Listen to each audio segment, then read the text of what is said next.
हरे कृष्णा कृष्ण कृष्ण हरे हरे, हरे राम राम राम हरे हरे, हरे कृष्णा कृष्ण कृष्ण हरे हरे, हरे राम राम राम हरे हरे, हरे कृष्णा कृष्ण कृष्ण हरे हरे।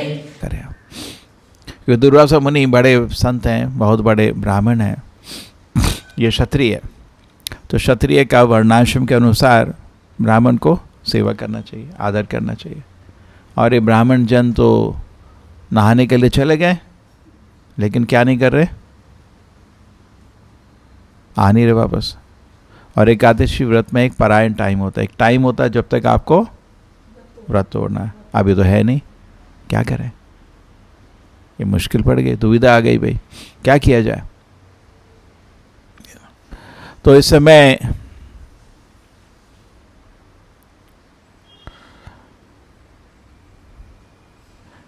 अम्बरीश महाराज ने सोचा, देखो मैंने तो किया था निर्जल, और निर्जल में अगर हम पानी लेंगे तो उपवास टूट जाता है, और साथ ही साथ पानी लेने को खाना खाने भी नहीं बोलते। प्रॉपर जी एग्जाम्पल दे रहे हैं, बहुत लोग भारत में सत्याग्रह करते हैं, पानी पीते हैं, वो लोग खाना नहीं खाते, पानी पीते हैं, पानी पी के तो ठीक है, तो ही मैं पानी पी लेता हूँ, उससे व्रत टूटेगा नहीं, भी टूटेगा। करेक्ट, मैंने व्रत तो तोड़ दिया लेकिन मैंने खाना नहीं खाया।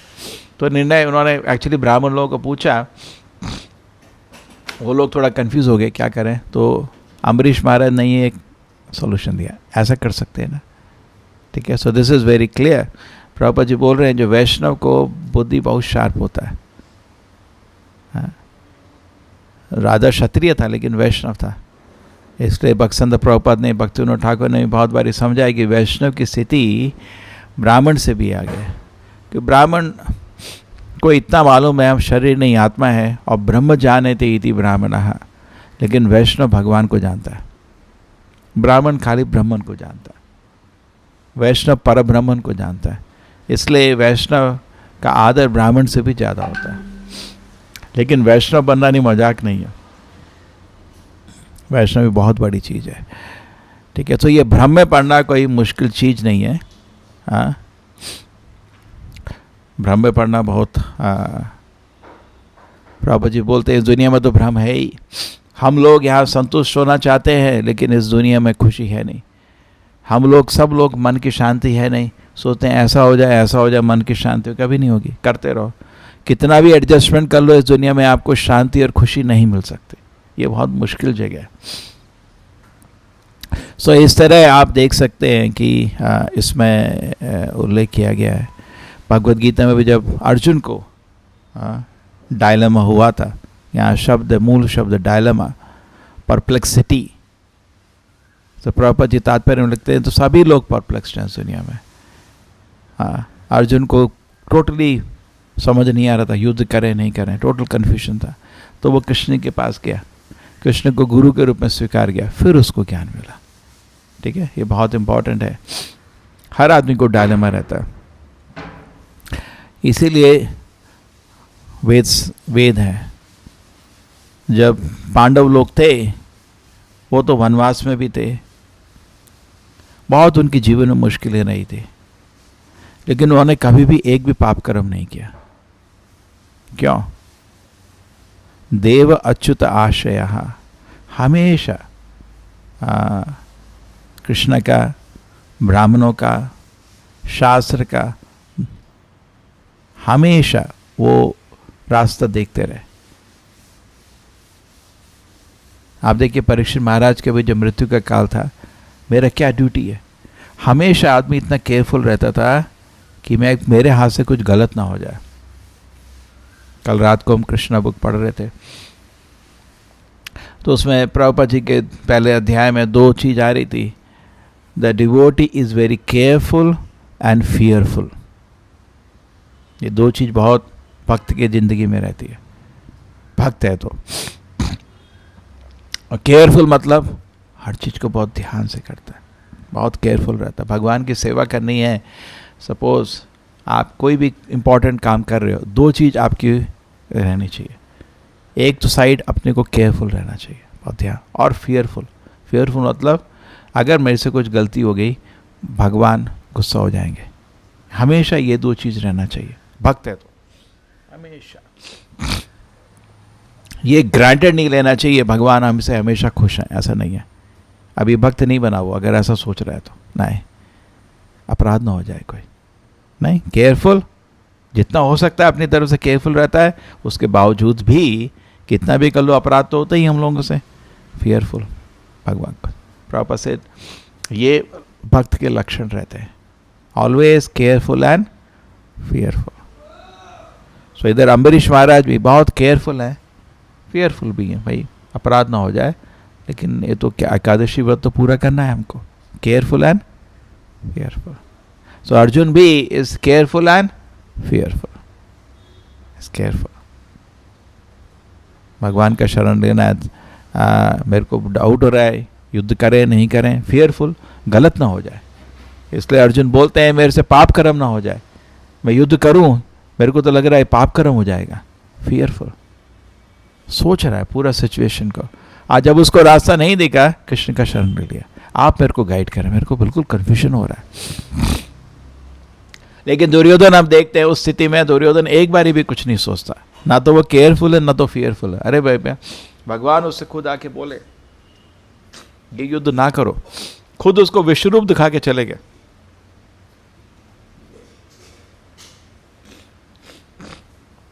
कोई मेरे को बोल रहा था कि भाई देखो ऐसा है, आप लोग कैसे लोगों को प्रचार करते हो, कृष्ण को खुद विश्वरूप दिखाना पड़ा अर्जुन को कन्विंस करने के लिए।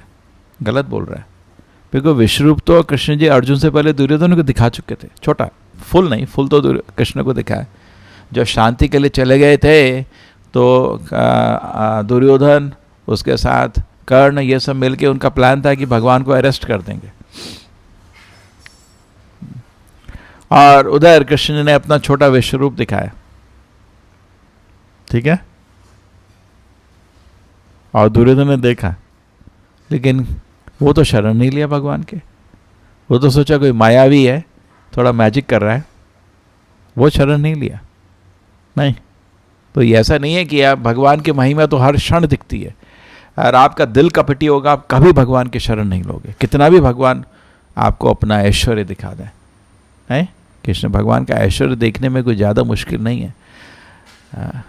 कृष्ण जी बोलते हैं आप देख सकते हो ना मेरे को, देखो पानी पीते हो, पानी का टेस्ट मैं ही हूँ। हाँ, रसोम आपसे कौन थे या प्रभाष्मी से सूर्य, ये सूर्य भी मैं ही हूँ, चंद्रमा भी मैं ही हूँ। तो भगवान के वैभव देखने में मुश्किल नहीं है, लेकिन जो भक्त है वो उसका क्वालिटी डिफरेंट होता है। वो 10 बारी सोच के बोलता है, 10 बारी सोच के कुछ काम करता है, वो सोचता रहता है केयरफुल, गलत ना हो जाए, बिकॉज जानता है वो तो जीव है, अणु है, गलती हो सकती है, करेक्ट। इसलिए ये अच्छे भक्त का हमेशा कुछ अपराध ना हो जाए और अपनी तरफ से ध्यान से काम करता है। भगवान का सेवा ऐसे नहीं केयरलेसली करना, बहुत ध्यान से, केयरफुली और फियरफुल, गलती ना हो जाए। भगवान हमेशा सेवा करके माफ़ी मांगते ही नहीं मांगते, क्यों मांगते हैं भगवान हमसे कुछ? फियरफुल, कभी ग्रांटेड नहीं लेना, मैं सेवा करता भगवान खुश है, ये तो अभी भक्त नहीं बने, तो भगवान मेरे से गलती होगी, माफ़ कर देना, माफ़ कर देना, माफ़ी मांगते रहते ना, और पूरे दिन प्रार्थना करते रहना, ये भक्त का लक्षण है, केयरफुल, फियरफुल। और इसमें डायलेमा हमेशा रहता है, इस वजह से हमेशा डायलेमा रहता है कुछ। तो ये अम्बरीश महाराज को भी डायलेमा है, अर्जुन को भी डायलेमा था, उसने शरण ले लिया। कार्पण्य दोष पता स्वभाव पिछामि त्वाम धर्म समूद चेता यशया निश्चितम ब्रूहि तन्मे शिष्यस्ते हम साधि माम त्वाम प्रपन्नम। भगवान मैं आपकी शरण में आ रहा हूँ, हाँ, मेरा जो मन है वो तो बहुत कमज़ोर हो चुका है, उपहता स्वभावा, मेरा जो पूरा कॉन्शियसनेस डिस्टर्ब है। कार्पण्य दोष, बिकॉज मैं कंजूस, कार्पण्य मतलब कंजूस, कंजूस की तरह कुछ खोट मेरे को अपने दिल में दिख रहा है। ये जो बेमतलब का फैमिली का जो अटैचमेंट है, मैं मानता हूँ कृष्ण जी, बिकॉज कृष्ण जी खुद बोले थे उसके पहले, हृदय दौर्बल्यम, अर्जुन तुम्हारा मन कमज़ोर हो गया। अर्जुन बोलता है हाँ कृष्ण, कार्पण्य दोष, मैं मानता हूँ, बहुत इंट्रोस्पेक्टिव है, देख रहा है। जो आदमी केयरफुल फियरफुल रहता है हमेशा अपना खोट देखता है। हाँ, पृच्छामि, इसलिए मैं आपको पूछता हूँ, त्वाम, आपको, धर्म समूद चेता, मेरे क्या करना चाहिए मेरे को, यश है, आप बताओ भाई मेरे लिए सबसे अच्छी क्या चीज़ है। निश्चितम, डेफिनेटली, ब्रूहि, बोलो भाई, तन में मेरे को, शिष्य से, मैं आपका शिष्य हूँ, साधि माम तपन्ना प्रपन्ना, मैं आपका शरण लेना चाहता हूँ। तो इस तरह आदमी के भक्त का लक्षण होता है हमेशा भगवान का शरण लेना। कार्पण्य दोष पदा स्वभाव पृचामि ताम धर्म समूद चेता यशया निश्चितम ब्रूहि तन्मे शिष्य से।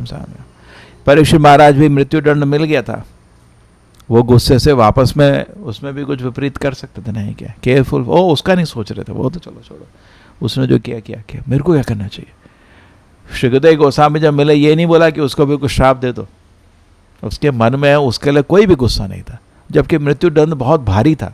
उसका अपराध था लेकिन बहुत छोटा अपराध था, उसके लिए मृत्यु दंड तो बहुत भारी उनको दंड मिला नहीं। तो लेकिन वो क्या सोच रहा था, उसके बारे में सोच ही नहीं रहा था। बोल रहा तो भगवान को प्रार्थना कर रहा था, मेरे को ऐसा दंड दो कि मैं ऐसा किसी का अपमान ना करूं। मेरे से तो हाथ से अपमान कैसे हो गया किसी का। जब वापस आ रहा था समीक ऋषि के गले में सांप लगा के पूरे रास्ते में सोच रहा था मेरे से इतनी बड़ी गलती होगी, भगवान ऐसा दंड दो कि मैं ऐसा काम दोबारा ना करूं। Careful careful. और जब उसको पता चला कि उसको मृत्यु दंड मिला है, स्वीकार कर लिया, ठीक है भगवान आपकी इच्छा, क्योंकि मैं क्षत्रिय हूँ, मैं ब्राह्मण के अगेंस्ट अस्त्र नहीं उठा सकता, स्वीकार है। मैं अपने क्या कहते हैं माँ के जैसे लक्ष्मण रेखा के अंदर रहूँगा।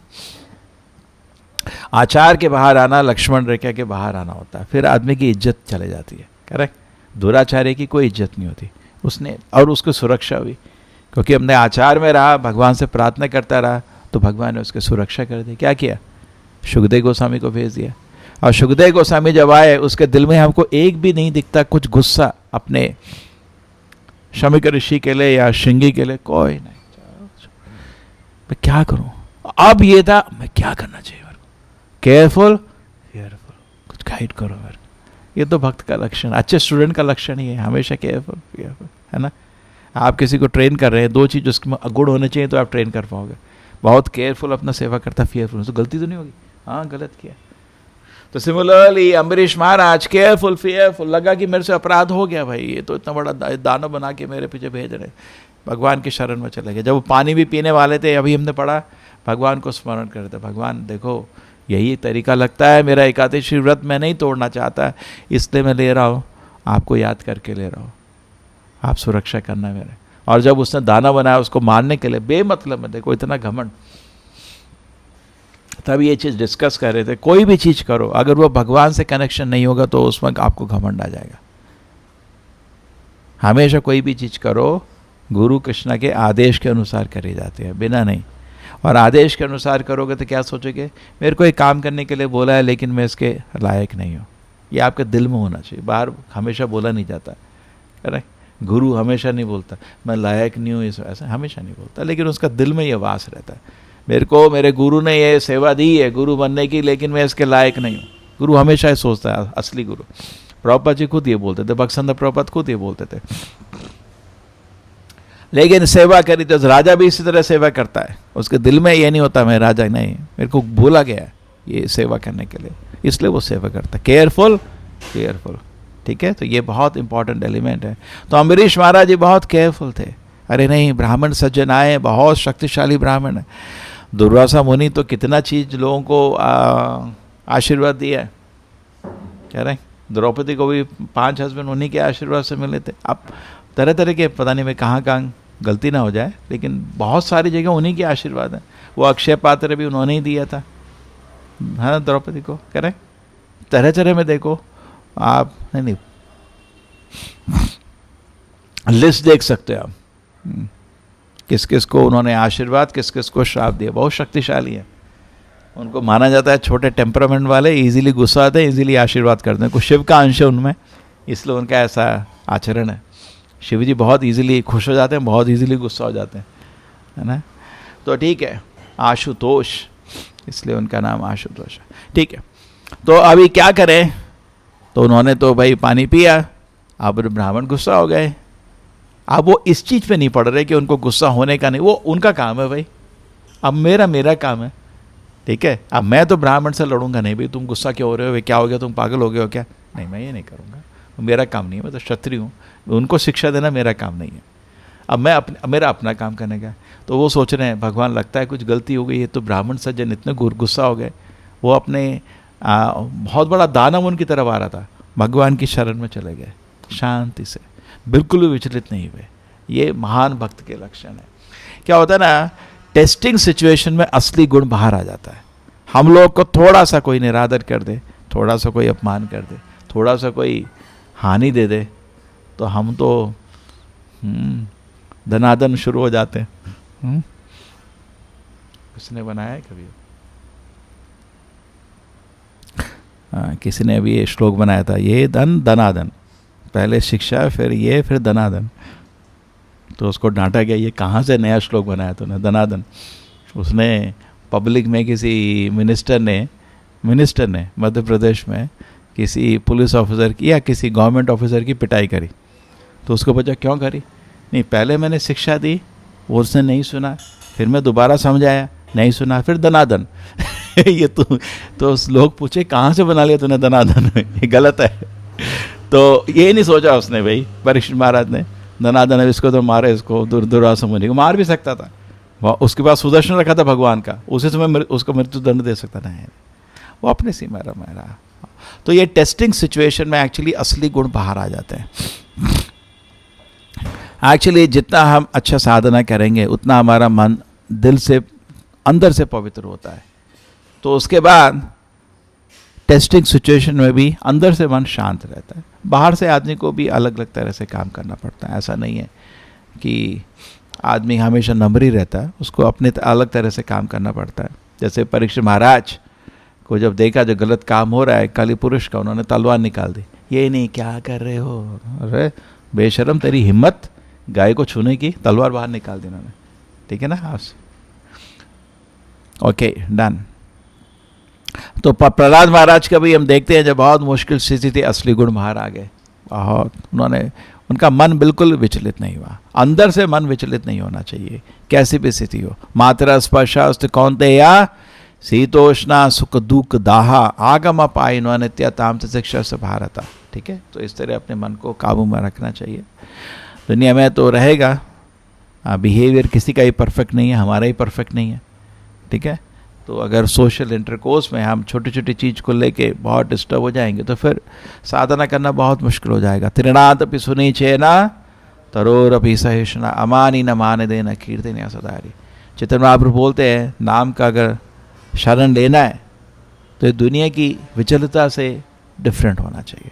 भगवद गीता में भी जब कृष्ण जी 2 बारी अर्जुन पूछते हैं 2 बारी कृष्ण को चित्त प्रज्ञ का क्या भाषा है, आपको 3rd चैप्टर में भी आता है, 3 मोड्स वाले चैप्टर में भी आता है। तो दोनों टाइम कृष्ण जी बोलते हैं यही आंसर,